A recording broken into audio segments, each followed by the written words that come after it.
अस्सलाम वालेकुम रहमतुल्लाहि व बरकातुहू। डियर स्टूडेंट, आज की इस वीडियो में हम लोग बात करेंगे नंबर थ्योरी का लेक्चर नंबर 4। जो सीरीज़ आप देख रहे हैं, जो प्ले लिस्ट देख रहे हैं, उसमें चौथा लेक्चर है ये। और इस लेक्चर को बनाने का मकसद जो है वो ये है कि मैं अपने स्टूडेंट को रेफ़र करता होता हूँ कि स्टूडेंट ये लेक्चर देख लेना, क्योंकि मुझे उन्हें पेपर की तैयारी करवानी होती है। अच्छा रिजल्ट लाने के लिए मैं ये लेक्चर बनाता हूँ। और इसलिए अगर आप लोग रेगुलर स्टूडेंट नहीं हैं मेरे, तो फिर भी अगर आप इसको देख रहे हैं तो आप प्रॉपर वे से तरतीब से देखें। वीडियो 1 से लेके ऑनवर्ड आराम से आप घर में लेट के इनको देख सकते हैं।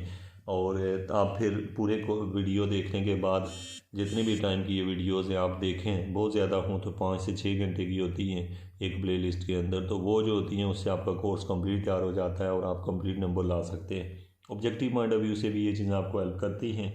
और उसके अलावा किसी और जॉब के लिए आप अप्लाई कर रहे हैं तो वहाँ पे भी आपकी ये सपोर्ट करती हैं। अब स्टूडेंट, आज हम बात करेंगे डिविजिबिलिटी के ऊपर, और ये लेक्चर नंबर 4 है जिस प्ले लिस्ट को आप देख रहे हैं। डिविजिबिलिटी में आज हम ये सीखेंगे कि डिविजिबिलिटी के रेलिवेंट कोई भी सवाल आ जाए तो हम कैसे सॉल्व करें।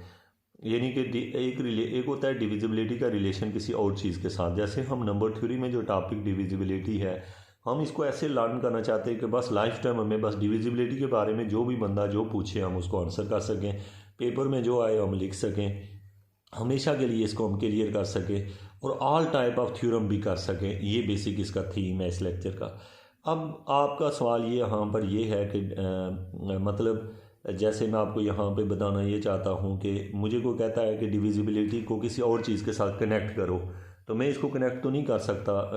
कनेक्ट करने का मतलब कि मुझे कोई कहता है नंबर थ्योरी के एक टॉपिक को दूसरे के साथ कनेक्ट करो। कनेक्ट मीन के उसका मिला के एक थ्योरम देता है, तो वो वाले अभी हम डिस्कस हम यहाँ पे डिविजिबिलिटी अकेले वाला कोई भी थ्योरम के मसला हमें को कहता है 2-3 कंडीशनें दे देता है कि ए अगर बी को डिवाइड करा है, बी सी को डिवाइड करा है, तो शो करो कि सी ए को डिवाइड करेगा। ऐसे को पूछता है तो हम लोग उस तरह का कोई भी सवाल हो तो कैसे हल करें, आप मेंटली तौर पे पहले तैयार रहें इसको ये सीखने के लिए। अब आपका स्टूडेंट क्वेश्चन यहाँ पर ये बनता है कि सर हमें ये बताएं कि अगर डिविजिबिलिटी के रेलिवेंट हम याद रखें कि जब हम पढ़ते हैं तो हमारे जहन में ये बात क्या सोच रहे होते हैं, हम वो बात पहले क्लियर करें। वो हम ये सोच रहे होते हैं कि जब स्टूडेंट के लिए डिविजिबिलिटी का जो सबसे मेन चीज़ होती है वो ये होती है कि आपने पढ़ा है कि इंटीजर्स की स्टडी को हम लोग क्या कहते हैं, नंबर थ्योरी। इंटीजर्स क्या होते हैं आपको पता है कि वो नंबर्स होते हैं 1 2 3 अप टू सो ऑन, और इधर क्या होते हैं -1 -2। तो ये यानी कि इंटीजर की स्टडी को नंबर थ्योरी कहा जाता है। लेकिन इंटीजर की स्टडी के अलावा बाकी जो नंबर्स होते हैं वो नंबर थ्योरी में नहीं शामिल होते। इसलिए जब डिविजिबिलिटी के कॉन्सेप्ट को पढ़ा जाता है तो इसका मतलब ये होता है कि अगर सपोज मेरे पास कोई 2 नंबर है, एक 2 और एक 3 है। अब हमें पता है कि ये दोनों नंबर क्या हैं, इंटीजर्स हैं। अगर ये दोनों नंबर इंटीजर्स हैं तो इसका मतलब ये हुआ कि क्या ये डिविजिबल हैं, यानी 2 को 3 से तकसीम कर दूं या फिर 3 को 2 से तकसीम करूं तो क्या ये तकसीम हो रहे हैं। तो याद रखें नंबर थ्योरी के लिहाज से ये तकसीम नहीं हो रहे, क्योंकि इनका जवाब इशारिये में आ जाएगा, और इशारिये में अगर आंसर आता हो तो वो नंबर थ्योरी का हिस्सा नहीं होता। मैं अगर इसको तकसीम करता हूँ तो मेरा आंसर 0 पॉइंट समथिंग, और इसको करता हूँ तो 1 पॉइंट समथिंग आता है। अब मेरा सवाल ये चूँकि इशारिये में आंसर देता है तो लिहाजा हम कहते हैं कि ये नंबर थ्योरी का हिस्सा नहीं है, यानी कि आपसे ये डिविजिबल नहीं है। अब इसको लिखा कैसे जाता है, मसलन मुझे कोई कहता है कि 2 क्या 3 को तकसीम कर रहा है, तो मैं कहूँगा नहीं कर रहा। नहीं मीन इस तरह लाइन लगा दूंगा और एक इस तरह लगा के ये कि 2 3 को तकसीम नहीं कर रहा। तो इसलिए जहन में से वो जब भी कभी डिविजिबल का लफ्ज़ लिखा हो, जैसे मुझे कोई कहता है क्या 2 जो है वो 12 को तकसीम कर रहा है, इसको पढ़ते लिखा असल में ये लिखा हुआ क्या है, ये लिखा हुआ है 12 डिवाइडेड बाई 2, ये लिखा हुआ है। ठीक है, 12 डिवाइडेड बाई 2 इसको यूँ लिखते हैं, यानी 2 तकसीम कर रहा है 12 को। मैथ में ये नोटेशन बाकी आप छोटी क्लासों में जो पढ़ते हैं उससे मुनफरद होती है, अलहदा होती है, और ये लिखने में सबसे आसान नोटेशन है। आप 2-3 दफ़ा प्रैक्टिस करेंगे तो आपको ये आदत हो जाएगी कि 2 तकसीम कर रहा है 12 को। तो वाकई तकसीम का मतलब मैं बता चुका हूँ, इसका मतलब है कि पूरा पूरा तकसीम करके जो जवाब आता है क्या वो जवाब वही जवाब है जो इंटीजर्स में से है। तो यस, ये इंटीजर में से ही है। तो इसका मतलब है इस 12 को मैं हमेशा ये देखें, इस 12 को अगर मैं बी कह दूं और इस 2 को मैं ए कह दूं तो इसका नाम मैं अगर सी रख लूं तो ये बी ओवर ए, इसका मतलब है बी बराबर होता है सी ए के। किसके? बी बराबर होता है किसके? सी ए के। यहाँ सी हमने नतीजा निकाला। तो आइंदा आपने जो लाइनें याद रखनी है या जिसकी बेस के ऊपर हम ऑल टाइप के क्वेश्चन करते हैं वो क्या है। अब हम यहाँ पे देख लेते हैं। सबसे पहला आपका क्वेश्चन है कि जैसे मुझे कोई कहता है कि नंबर थ्योरी में ए डिवाइड करता है बी को, तो इसको दो तरीक़ों से लिखा जाता है। यूँ भी लिखते हैं और फिर लिखते होते हैं जो चीज़ यहाँ लिखी हुई हो उसको b इक्वल टू AC1। क्या? AC1। तो ये है इसकी डेफ। अच्छा, C1 क्या चीज़ है? मैं आपको मिसाल दी थी कि अगर 12 को 2 तकसीम करता है तो जो जवाब आता है यहाँ पर, जो भी जवाब आता है उस जवाब का नाम C1 रख लेते हैं। मसलन अभी 6 है तो इसका मतलब C1 का आंसर 6 है। तो ये हुआ, यानी आप देखें ये 2 उधर जाके मल्टीप्लाई कर दें तो इसका मतलब होता है यहाँ पर पड़ा हुआ नंबर छोटा होता है, यहाँ पर पड़ा हुआ नंबर बड़ा होता है, या दोनों नंबर बराबर होते हैं। ये कंडीशन है। अब हम क्या करते हैं, बड़ा नंबर ये जो ऊपर पड़ा होता है इसको ऊपर पढ़ते हैं, ये b इक्वल टू AC1। अब जैसे मैंने आपको ये मिसाल दी कि इसी नंबर को मैं लिखना चाहता हूँ तो मैं लिखूँगा क्या? ये b है, ये a है, ये c है, C1 है, तो b is equal to AC1। ये मेरा आंसर आया है। तो यही चीज़ जो है, अब आपसे मैं पूछूं कि इससे मुझे इस स्टेटमेंट को कन्वर्ट करो तो ऐसे करोगे। अगर ये स्टेटमेंट यूँ लिखी हुई हो बी ए, तो आप कैसे कन्वर्ट किया करोगे? यहाँ पर जो नंबर लिखा है वो लिखो, ए लिखा, और उधर क्या लिख दोगे? BC1, यानी कि आप ये उधर आएगा। ये डिपेंड करता है आपको गिवन क्या है। ठीक है, अगर आपकी गिवन स्टेटमेंट का आपको पता चल जाए तो आप समझ लेंगे, आप उसको हल कर सकते हैं। अब देखिए स्टूडेंट, चूँकि मैंने आपसे ये कहा है कि कोई भी सवाल आ जाए, कोई भी क्वेश्चन, तो आप कैसे हल करें। सपोज़ देखिए मुझे कोई कहता है कि तुम प्रूव करके दिखाओ कि, यहाँ से देखिएगा कि मुझे कोई कहता है कि तुम प्रूव करके दिखाओ जैसे 2 को 4 तकसीम कर रहा है। क्या कर रहा है? नहीं कर रहा, गलत है ये। तो ये तो मैं नहीं कह सकता। 4 को 2 तकसीम कर रहा हो और फिर मैं कहता हूँ 6 को भी अगर 2 तकसीम कर रहा हो तो उन दोनों को ऐड कर दो तो जो जवाब आएगा उसको भी 2 तकसीम करेगा। तो ये बात आपको समझ है। वाकई देखें, जब 4 को 2 तकसीम कर रहा है, 6 को 2 तकसीम कर रहा है, तो इसका मतलब 10 को उनको ऐड करने के बाद जो आंसर है उसको भी, ये मेरे पास एक थ्योरम बन गया है। अब थ्योरम कैसे बना, नोट करें तो आप देखें। अगर मैं कहता हूँ इसको नंबर थ्योरी में कैसे लिखता हूँ, मैं लिखता हूँ अगर ए तकसीम कर रहा हो बी को, ये मुझे गिवन है, एंड, और क्या गिवन है? एंड। फिर मैं कहता हूँ कि ए ही तकसीम कर रहा हो सी को, सी मीन कोई नंबर है, ए अगर बी को तकसीम करे, ए सी को तकसीम करे, तो देन मुझे प्रूव करना है कि जो ऊपर है, ऊपर क्या है? बी और सी, बी जमा सी को भी ए तकसीम करेगा। अब देखें ये पेपर में मुझे किसी ने दे दिया, लेट्स सपोज।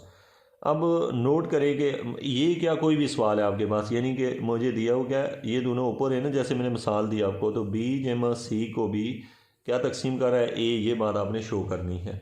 अब कैसे शो करें हम? अभी जस्ट हमें कोई भी सवाल हो तो उसको हम हल कैसे करें, शो कैसे करें, तो ये यहाँ पर हम देखने लगे हैं। अब देखें बच्चों, ये बात है कि आप इसी थ्योरम को हम अगर प्रूव करें, ये एक थ्योरम है। अब देखें इसको हम प्रूव करना चाहते हैं कि ये कि अगर ए बी को तकसीम कर रहा है, तो मुझे पता है कि सोल्यूशन में सबसे पहले मुझे, क्योंकि जब थ्योरम लिखा हो तो थ्योरम में प्रूफ का लफ्ज़ लिखा जाता है, और अगर क्वेश्चन हो तो यहाँ सोल्यूशन लिखा जाता है। अब देखें स्टूडेंट, जो आपका पहला क्वेश्चन है यहाँ पे कि इस बात को कैसे, तो देखें जो दिया हुआ है ये आपको गिवन है।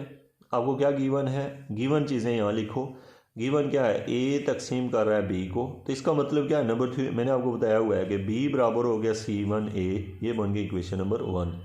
अब मैं आपसे कहूँ कि और क्या गिवन है? ए तकसीम कर रहा है सी को, तो इसका मतलब है सी बराबर है C2A। C2A मतलब कि यहाँ से मैंने C इक्वल टू, ज़ाहिर कोई नंबर आएगा वो C2 और ये A। ये बन गई इक्वेशन नंबर 2। अब याद रखें कि इससे हमने ये लर्न कर लिया कि जो चीज़ें हमें गिवन हुआ करेंगी उनको पहले हम आम मैथ में चेंज करेंगे, इक्वेशन में कन्वर्ट करेंगे, और उन इक्वेशनों की मदद से ये चीज़ प्रूव करेंगे। अब ये चीज़ हमारे दिमाग में पहले से होनी चाहिए कि ये लिखा हुआ क्या है। ये क्या लिखा हुआ है, इसको अगर मैं लिखूं तो ये बेसिकली इक्वेशन फॉर्म में, ये आपने यहाँ लिखना नहीं है, लेकिन आपको पहले पता है कि ये बेसिकली इसका मतलब है b + c बराबर है AC3 के। कैसे देखें ना, b + c AC3 के बराबर है, ये बात हमें पहले पता है। अब देखें यही काम हमने यहाँ करना है। हमें क्या करना है? b + c ऐड करना है। अब देखो b ये है इक्वेशन 1 और 2 में, तो हमने क्या किया, इक्वेशन 1 और 2 को ऐड करते हैं तो जवाब आ जाता है b + c इक्वल टू, क्या आंसर आया? b+c इक्वल टू, दूसरी साइडें भी ऐड कर दें तो a कॉमन ले लेते हैं, c1+c2। क्या किया, इन दोनों को ऐड कर लिया, जो कॉमन है बाहर ले लिया। अगर आप 2 स्टेप में करते हैं तो इसको 2 में कर लें। अब देखिए ये जो मेरे पास रिजल्ट आया बच्चों, इस रिजल्ट से इन दोनों नंबर्स की शक्ल वही है जैसे यहाँ पे C3 की है, बाकी a वही है। तो इससे याद रखिएगा कि इस डेफिनेशन से अगर ये बनता है तो उससे ये भी बनता है। कैसे, ये देखें, इसका मतलब है कि a तकसीम कर रहा है b को, क्योंकि यहाँ a है वहाँ b है, इसका मतलब a तकसीम कर रहा है b को और C1 भी तकसीम कर रहा है b को। ये होती है इसकी डेफिनेशन। तो यहाँ से ये निकला कि ये a इसको भी तकसीम कर रहा है और ये भी उसको क्या कर रहा है, तकसीम कर रहा है। कैसे, मैं मिसाल से समझाता हूँ। कोई बंदा आपसे कहता है कि 6 बराबर है 2 × 3, तो हम कह सकते हैं कि 2 भी 6 को तकसीम करता है और 3 भी 6 को तकसीम करता है, तो ये बात सही होती है। इसीलिए हम कहते हैं कि a भी इसको तकसीम कर रहा है और ये चीज़ भी इसको तकसीम कर रही है। तो उसको नंबर थ्योरी की शक्ल में दोबारा लिख देंगे, यानी इससे प्रूव हुआ, दिस इम्प्लाइज दैट कि b वाकई c को तकसीम करता है।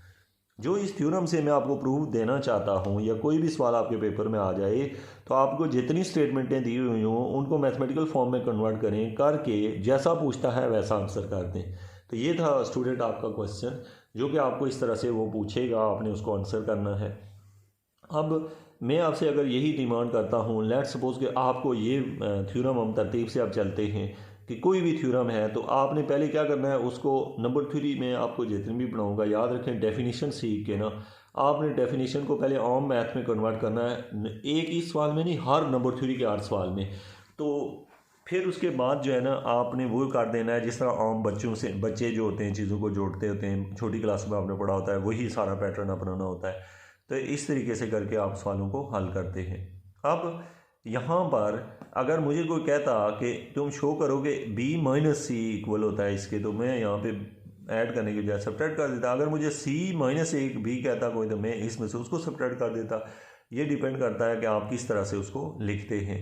तो ये हम कोई भी थ्योरम इस तरह का कर सकते हैं। अब देखें, हम आते हैं अपने नोट्स की तरफ और नोट्स से देखते हैं कि कौन कौन सी चीज़ें आपको समझ हैं और कौन कौन सी हैं जो आपको समझ नहीं है। सबसे पहले ये है डिविजिबिलिटी। डिविजिबिलिटी की डेफिनेशन में लिखा है लेट a बी या कॉमन नहीं आता belong to z, we say that a divide b if there exist an integer c belong to z, b equal to ac। ये होगी इसकी definition. Then a is called divisor और factor of b। a को क्या पढ़ते हैं, divisor या factor of b, and b is called multiple of multiple of A, और ये इसके नाम है। यानी जब b इक्वल टू AC लिखा हुआ है, मैंने मिसाल से आपको समझाया कि इसका मतलब है a b को तकसीम करता है और c भी b को तकसीम करता है। तो इससे ये हुआ कि हम कहते हैं कि b जो है उसके फैक्टर a और c हैं, b के फैक्टर क्या हैं, a और c हैं, और ये भी कह सकते हैं कि c जो है वो b को डिवाइड करता है और a जो है वो b को डिवाइड करता है। ठीक है, ये ऑब्जेक्टिव में आपसे पूछा जा सकता है। अब वो कहता है, इसको ऐसे लिखते हैं a divide b and read as a divide b if a does not divide b then we write. अगर डिवाइड ना करे तो ऐसे लाइन डाल के ऊपर से लाइन को काट देते हैं। ठीक है, यहाँ पे मैंने इसे काटा हुआ है। तो ये हो गया आपका डिविजिबिलिटी की डेफिनेशन।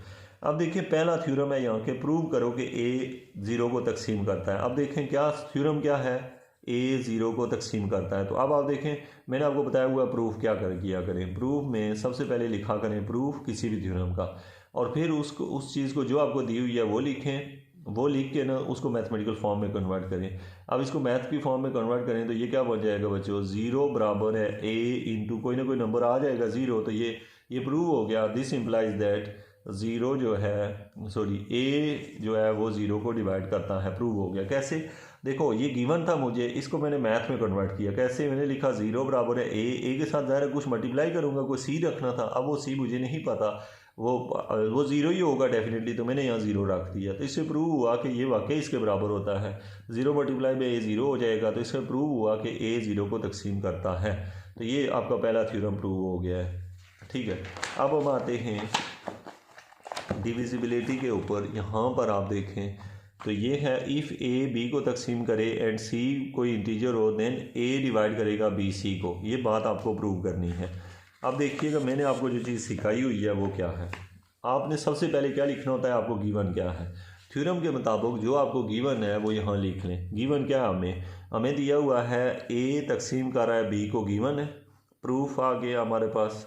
प्रूफ के बाद हमने क्या करना है, ए डिवाइड करा है बी को, तो इस चीज़ को आप लिखोगे कैसे, ऐसे लिखोगे अगली लाइन में, दिस इम्प्लाइज दैट, इसको क्या लिखोगे, दिस इम्प्लाइज दैट, क्या बन गया ये, दिस इम्प्लाइज दैट, यहाँ से मैं लिख लेता हूँ इसे, बी बराबर है ए सी वन के, ये हो गया।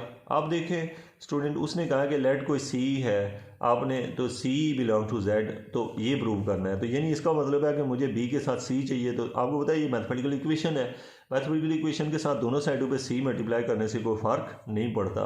मैंने दोनों साइडों पे मल्टीप्लाई किया, जब मैंने मल्टीप्लाई कर दिया तो इससे ये बात प्रूव हो गई। मैंने आपको ये बात समझाई है कि जैसे 6 बराबर है 2 मल्टीप्लाई बाई 3, तो इसका मतलब होता है 2 भी 6 को तकसीम करता है और 3 भी।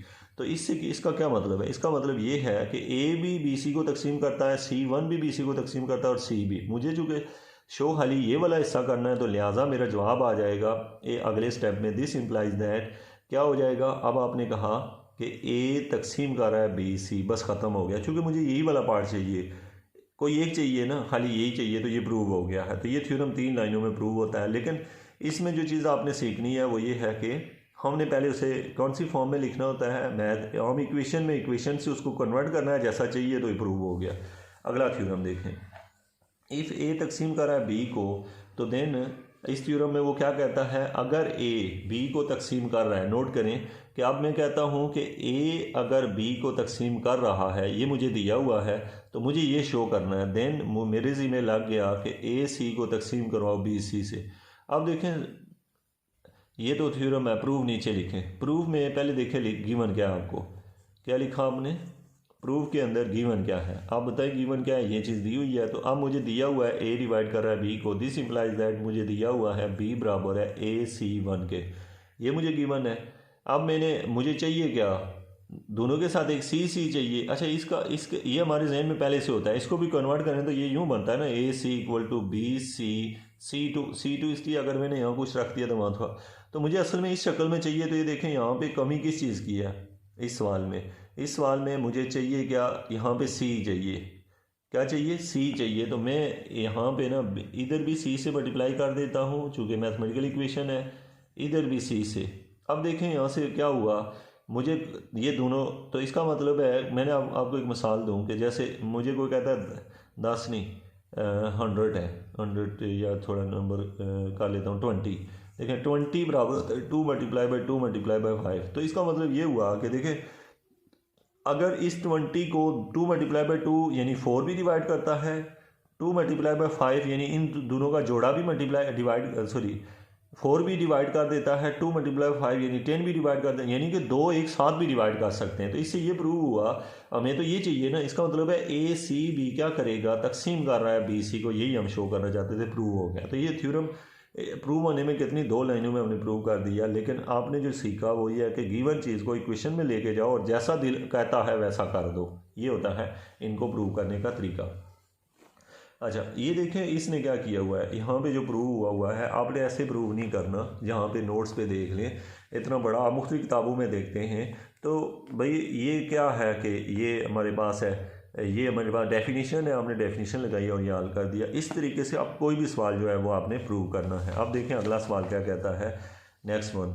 इधर तो माशाल्लाह इसने बहुत बड़ा प्रूव किया हुआ है, लेकिन कोई आप ऐसे ही करें, ठीक है। हाँ एक लाइन बीच में लिख लिया करें, वो ये वाली लाइन, ताकि आपको कोई नंबर ना काटे। क्या मतलब, ये वाली line, if A divide B then there exist a C such that B equal to A C B C one and B C equal to this one.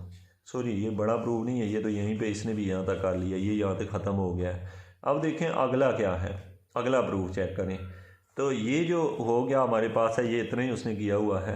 ये क्या है, या तो आप यहाँ पे बीच में ना जो ही यहाँ लिखते हैं तो ये होगी by the definition of divisibility. अगर नहीं भी लिखते तो ज़ाहिर है हमें खुद भी पता है, बाय द वे ठीक है, फिर इसको चल लेने, सही है ये। अब आगे चलिए, नेक्स्ट वन है मेरे पास, अगला सवाल है, इफ़ ए तकसीम कर रहा है बी को, बी डिवाइड कर रहा है ए को, then prove that A is equal to plus minus B. ये मुझे दिया हुआ है, देखिएगा मुझे कहा यह गया है कि अगर ए तकसीम कर रहा है बी को और साथ में क्या गिवन है एंड, फिर अगर बी ए को तकसीम कर रहा है, तो इसका जो आप मुझे कहा यह गया है कि शो करो, देन आपने क्या शो करना है कि then A equal to plus minus B के बराबर हो सकता है। अब देखें स्टूडेंट, जो इतना लंबा प्रूव है, अब आप इसमें क्या सोच रहे होंगे। आप देखें गिवन क्या है, ये और ये गिवन है, आपको पता है प्रूव लिखोगे, लिख लिया। जो चीज़ गिवन है यानी ए बी को तकसीम कर रहा है। अब इसका मतलब हुआ बी बराबर है ए सी वन के, ये बन गई इक्वेशन 1। अब इससे क्या लिखोगे, बी तकसीम कर रहा है ए को, इसको लिख सकते हैं मैथमेटिकली, इसको इस तरह डाला जाता है और ये a is equal to B C two लिखा, ये इक्वेशन नंबर 2 बन गई। तो ये बनी स्टूडेंट इक्वेशन 1 और 2। अब देखें, इससे मैंने ये लिख लिया, इससे मैंने ये लिख लिया। अब देखें इस इक्वेशन और इस इक्वेशन को मुझे क्या करना है, यहाँ से मुझे ना किसको देखें, इन दोनों इक्वेशनों में से मुझे क्या एलिमिनेट करना है, दोनों के अंदर कोई फालतू। देखें मुझे आंसर ए बी में चाहिए, किस में चाहिए, ए बी में। तो इसका मतलब है यहाँ बी ए बी, और यहाँ पे मुझे जो चीज़ एलिमिनेट करनी है इन्हीं दोनों में से, जैसे ये बी की कीमत मैं यहाँ पुट कर देता हूँ, या दूसरा ऑप्शन है या इस ए की कीमत वहाँ पुट करूँ, दोनों सही है। अब मैं कुछ कर दूँ, आप जैसा बेहतर समझें, मैंने क्या कर देता हूँ, पुट 1 in 2 या 2 in 1, जो मर्जी करें हम कर सकते हैं। चलिए मैं लिख देता हूँ पुट 2 in 1, यानी कि इक्वेशन नंबर 2 को इक्वेशन नंबर 1 में पुट करता हूँ, तो ये ऐसे बन जाएगा, कैसे, b इज इक्वल टू ए की कीमत क्या है, बी सी टू इंटू ए C1। आपको पता होगा ये कीमत मैंने इसकी जगह पुट कर दी, यानी ए की जगह क्या रख दिया, BC2। अब देखिए स्टूडेंट, दोनों साइडों से ये हुआ कि दोनों साइडों से क्या हुआ, बी हो गया कैंसिल, क्या हो गया, बी दोनों साइडों से हो गया कैंसिल। तो यहाँ आ गया 1 इक्वल टू C2AC1, क्या बन गया, C2AC1। अब मैंने आपको एक चीज़ सिखाई हुई है कि आप देखें यहाँ, सॉरी ये ए कहाँ से आ गया, ए की जगह उसकी कीमत जो रख दी, ये नहीं आता बीच में। क्या हुआ बच्चों, आपने इस ए की जगह ये कीमत पुट की, तो बाकी बचा यही है, दोनों साइडों से बी कट गया, तो 1 इक्वल टू C2C1 हो गया। अब स्टूडेंट यहाँ से आप अगर नोट करें तो यहाँ पे देखें, आपको खुद पता है कि C1 C2 जो है वो 1 कैसे हो सकते हैं, यानी 2 नंबर के, जैसे मैं कहता हूँ 6 के 2 फैक्टर है, मैंने मिसाल दी 2 और 3, तो इसी तरह 1 के अगर 2 फैक्टर हैं तो वो या तो दोनों 1 होंगे, या तो वो दोनों फैक्टर 1 होंगे, या 1 के दोनों फैक्टर -1 होंगे। क्या होंगे, क्यों -1 होंगे, आप समझते हैं इस बात को कि या तो ये दोनों 1 होंगे या दोनों -1 होंगे। तो इस बात को यहाँ पर सामने रखते हुए मैं यहाँ पे आपको ये दिखाता हूँ कि यहाँ पे पॉसिबिलिटी क्या है, ये 1 कब आ सकता है, या तो ये दोनों क्या होंगे 1, तो 1 मल्टीप्लाई बाई 1 इक्वल टू 1, या फिर दोनों क्या होंगे -1 होंगे, दोनों क्या होंगे -1 होंगे। तो अब स्टूडेंट मुझे आप बताएं कि इसका मतलब ये हुआ कि C1 C2 या तो 1 है या -1 है। तो इसके लिए मैं लिखता हूँ, this implies that C1 equal to C2 equal to 1, या फिर C1 equal to C2 equal to -1, यानी कि अगर या तो ये दोनों -1 है या दोनों 1 है। तो इससे हमने क्या लर्न किया कि इन दोनों के आंसर क्या निकले, या एक 1 है और दूसरा -1। तो अगर मैं यहाँ पर इससे ये निकला कि अगर मैं, इसका मतलब है कि इस C1 की जगह +-1 रख सकता हूँ, क्योंकि मुझे यहाँ से C1 का आंसर मिल गया। तो आप देखें 1 से मैंने निकाला, 1 इम्प्लाइज दैट, यानी 1 में कीमत पुट करें तो वो बनती है B बराबर है A +-1।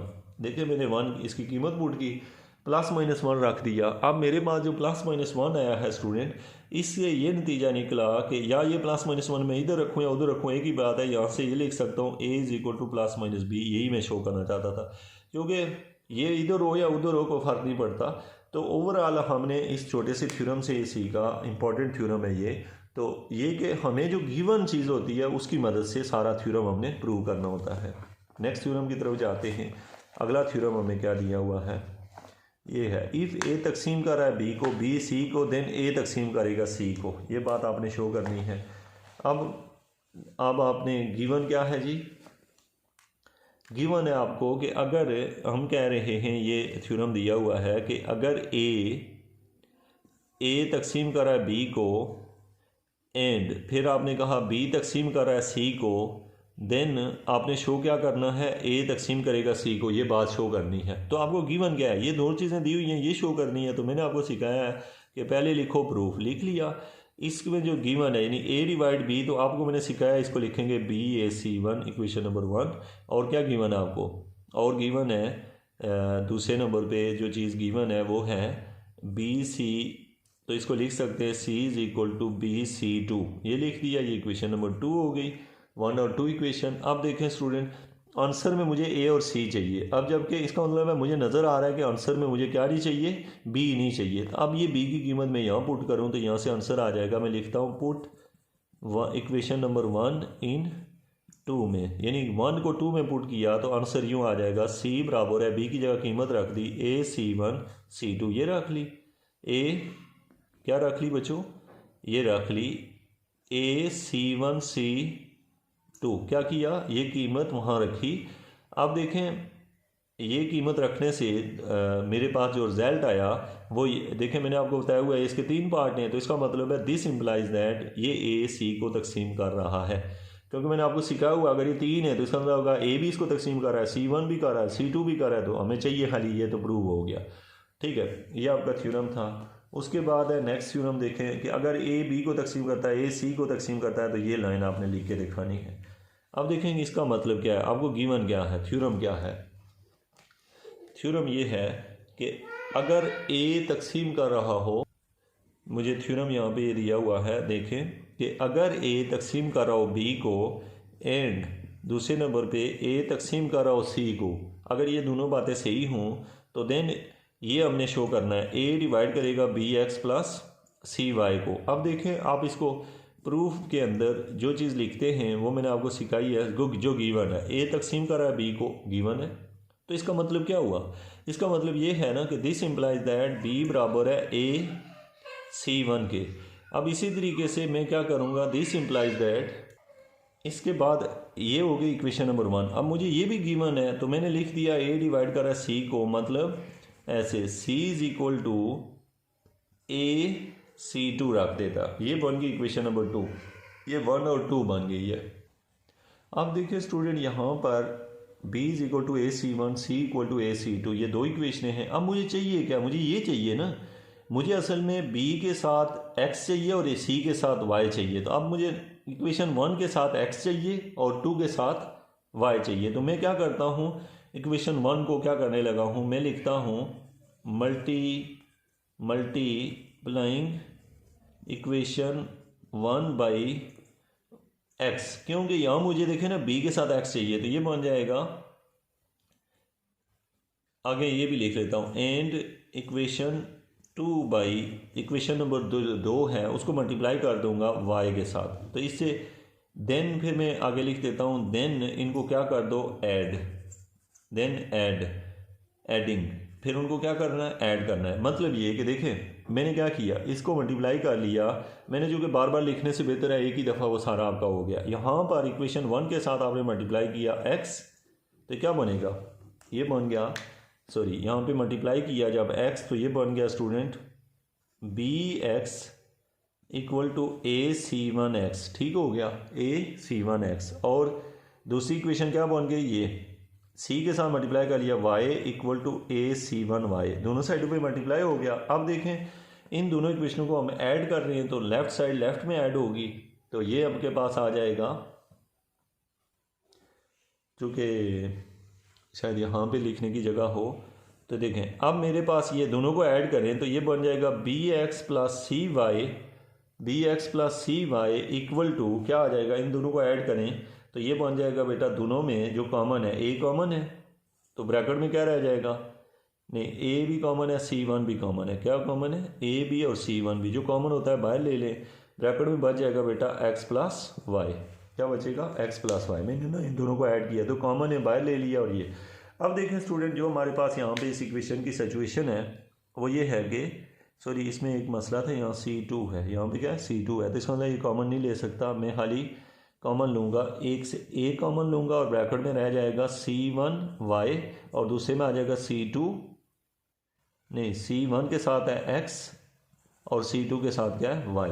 तो ये क्या किया, ये जो लिखे हुए हैं दोनों इनको ऐड किया, लेफ़्ट को लेफ़्ट और इसमें, इससे क्या प्रूव हुआ, इससे प्रूव हुआ कि A जो है यहाँ से उसको तकसीम कर रहा है। क्यों कर रहा है, आपको रीज़न पता है क्यों ये तकसीम कर रहा है, क्योंकि इससे क्या हुआ कि A जो है this implies that A divide कर रहा है कि इसको BX प्लस CY को कर रहा है डिवाइड, क्योंकि आपको पता है ये भी फिर डिवाइड करेगा ये भी, तो इसका मतलब है यही हम शो करना चाहते थे। तो इसका मतलब ये हुआ कि ये थे आपके वो थ्योरम जिनकी हेल्प से आपको कोई भी जो इसके आगे कोई और थ्योरम है, हाँ इसके एक थ्योरम और रह गया, मैं वो भी करवा देता हूँ ताकि आपको पेपर में कोई भी थ्योरम आए तो आप आराम से हल कर सकें। अब स्टूडेंट हमारा सवाल यहाँ से ये हुआ कि हमें जो गिवन होता है उसको पहले मैथमेटिकल इक्वेशन फॉर्म में लाते हैं, जो करना होता है वो करके दोबारा उसी फॉर्म में लिख देते हैं जैसे हमें सवाल चाहिए होता है। अब जो लास्ट थ्योरम है इसके रेलिवेंट, ये ऐसे थ्योरम है जो आप कर लें तो इसके बाद कोई भी इस टाइप की चीज़ हो तो आप कर सकते हैं। ये दिया हुआ है कि अगर ए इसको तकसीम कर रहा है for all A this then, ये हमने ये दो चीज़ें दी हुई हैं और ये हमें शो करनी है, ठीक है। अब स्टूडेंट आपको देखें तो जो इसका 8वां पार्ट थ्योरम दिया हुआ है वो है कि अगर ए तकसीम कर रहा है B1 प्लस B2 को, और साथ में ये भी दिया हुआ है कि फॉर ऑल, क्या गिवन है, फॉर ऑल ए तकसीम कर रहा है B1 को, हमने जो शो करना है देन, ये हमने शो करना है देन ए तकसीम करेगा B1 प्लस B2 को, ये हमने शो करना है। अब देखें जो हमें गिवन है, ये क्या बात हुई, ये तो जैसे नहीं मैंने यहाँ से B2 खाली B2 को ये है क्योंकि ये तो मैंने ए तक, ये देखें ये बात हमें शो करनी है, यानी कि ये दिया हुआ है हमने ये शो करना है। तो अब आप क्या करोगे इसके लिए, देखें सबसे पहली बात तो ये हुई कि भाई ये जो लिखा हुआ है इसमें गिवन क्या है। सॉल्यूशन में या प्रूफ के अंदर बेटा आपको पता है थ्योरम जो होता है उसके आगे प्रूफ लिखना, जो क्वेश्चन हो तो सॉल्यूशन लिख देना। ये जो है मेरे पास है सवाल है कि B1 प्लस B2 बराबर है ए, सॉरी मुझे पहले वो लाइन लिखनी चाहिए जो गिवन है। मुझे क्या गिवन है, गिवन है मुझे कि ए डिवाइड कर रहा है B1 प्लस B2 का, ये गिवन है। यहाँ से क्या हुआ, दिस इम्प्लाइज दैट, इससे क्या नतीजा निकला कि B1 प्लस B2 बराबर है AC1 के, ये होगी इसकी डेफिनेशन। अब मुझे ये भी गिवन है फॉर ऑल ए जो है, अब ए जो है वो B1 को तकसीम कर रहा है, क्या कर रहा है ए, दूसरी चीज़ क्या दी हुई है ये देखें, और क्या मुझे दिया है ए डिवाइड कर रहा है B1 को, तो इसको भी मैं कन्वर्ट कर देता हूँ। आपको पता है जब ए डिवाइड करता है B1 को तो इसका क्या मतलब होता है कि B1 बराबर है AC2 के। तो एक इक्वेशन ये दी हुई है और दूसरी इक्वेशन ये दी हुई है। अब स्टूडेंट इन दोनों इक्वेशनों की मदद से हमने ये शो करना है कि ए तकसीम करता है B2 को। अब ये B1 की कीमत इक्वेशन नंबर 1 में पुट करते हैं। आपको क्या पता क्यों B1 की पुट करें, क्योंकि देखें जवाब के अंदर B1 नहीं है तो B1 को एलिमिनेट करना है, एलिमिनेट मीन ख़त्म करना है इस इक्वेशन में से। तो ये कीमत वहाँ पुट की तो वो आंसर आ जाएगा AC2, कहाँ पे पुट की, इसकी जगह ये कीमत पुट की, साथ में आ जाएगा plus B2 equal to AC1, ये कीमत पुट कर दी है, कौन सी, B1 की कीमत यहाँ पर। अच्छा ये कीमत जब यहाँ पुट की तो अब आपको पता है कि ये साइड यहाँ से उधर जाके क्या हो जाएगी, माइनस हो जाएगी। तो ये क्या हो जाएगी ऐसे, B2 equal to AC1 minus AC2, आपको पता है कि क्या कर लिया, ठीक है। अब देखिए तो यहाँ से जो आपका रिजल्ट आता है इस जगह से वो है B2 इक्वल टू, दोनों में से A कॉमन ले लिया तो ब्रैकेट में रह जाएगा C1 माइनस C2, ये रह गया। इससे क्या प्रूव हुआ, दिस इम्प्लाइज दैट A तकसीम करता है B2 को। अच्छा ये जो B2 लिखते हैं ना, यूँ नहीं लिखते, यूँ लिखते हैं, सबस्क्रिप्ट में है ये, ठीक है। जो चीज़ जैसे हो मैथ में वैसे ही लिखनी चाहिए, तो यही हम शो करना चाहते थे, ठीक है। तो ये जो होते हैं ये ज़्यादा थ्योरेटिकल नहीं लिखना होता, आपने नीट करके अपने सवाल के हिसाब से ये सारे थ्योरम प्रूव करने होते हैं। तो ये थे स्टूडेंट डिविजिबिलिटी का जो टॉपिक होता है, और इसमें कोई भी आपसे थ्योरम पूछा जा सकता है, ये आपको पता आना चाहिए था। Thank you so much.